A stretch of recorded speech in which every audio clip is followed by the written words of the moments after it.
Assalamualaikum warahmatullahi wabarakatuh. Waalaikumsalam warahmatullahi wabarakatuh. Di sini kami dari kelompok 5 akan membahas tentang struktur pencernaan makanan. Dan di sini perkenalkan, saya Muhammad Mustaqim. Saya Randi Irawan. Saya Linda Wahyudi. Saya Happy Ranasari. Saya Iswah Yudi. Di sini alat dan bahan yang akan kita pakai yaitu yang pertama yaitu gambar sistem pencernaan makanan, dan yang kedua adalah alat tulis.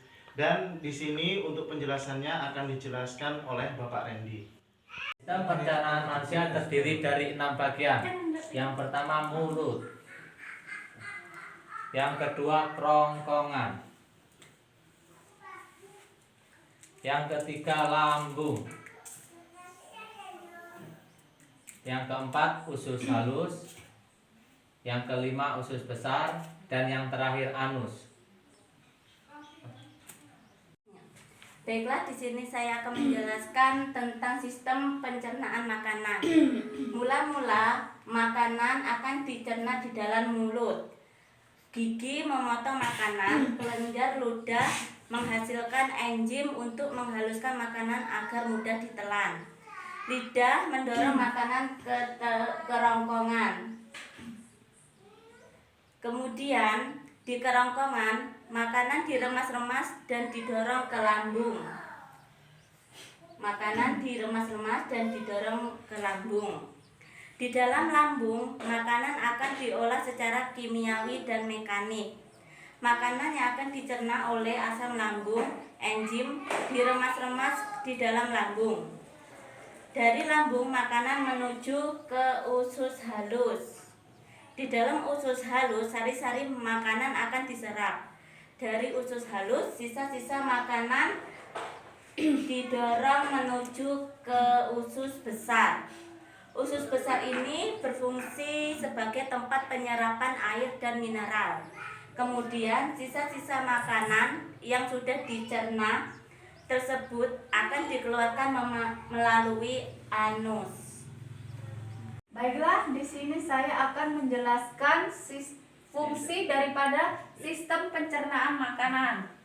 Nah, di sini mulut. Mulut berfungsi untuk menghancurkan makanan sehingga ukuran makanan menjadi lebih kecil. Nah, yang kedua kerongkongan. Nah, di sini kerongkongan berfungsi untuk memindahkan makanan ke dalam lambung dengan gerakan Trisalti. Yang ketiga lambung. Nah, di sini lambung berfungsi untuk memecahkan makanan dan mencampurnya dengan enzim dan asam. Berikutnya usus halus. Nah, di sini usus halus berfungsi untuk menyerap sari-sari atau nutrisi makanan. Yang kelima usus besar. Nah, di sini usus besar berfungsi untuk menyerap air dan mineral serta pembentukan feses. Nah, yang terakhir anus. Di sini anus berfungsi untuk mengeluarkan sisa-sisa makanan yang tidak diperlukan oleh tubuh. Baiklah, di sini saya akan menyimpulkan dari sistem pencernaan makanan.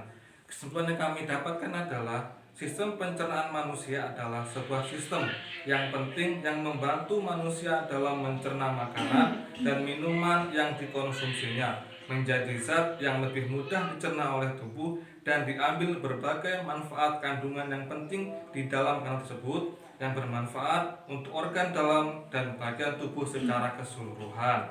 Hal ini terjadi karena adanya proses perubahan makanan dan penyerapan sari makanan yang berupa nutrisi-nutrisi yang dibutuhkan oleh tubuh dengan bantuan enzim yang memecah molekul makanan kompleks menjadi sederhana sehingga mudah dicerna oleh tubuh atau sel tubuh. Sistem pencernaan manusia dimulai dari proses memasukkan makanan ke dalam mulut atau ingestif. Proses mengubah makanan menjadi kecil dan lembut atau dikunyah oleh gigi disebut pencernaan mekanik. Itu apa? Pencernaan yang ada gerakan gerak tubuh ini dalam tubuh ini ya. Proses yang kedua adalah proses secara kimiawi, adalah proses mengubah molekul makanan kompleks menjadi sederhana oleh enzim, asam, bile, dan air.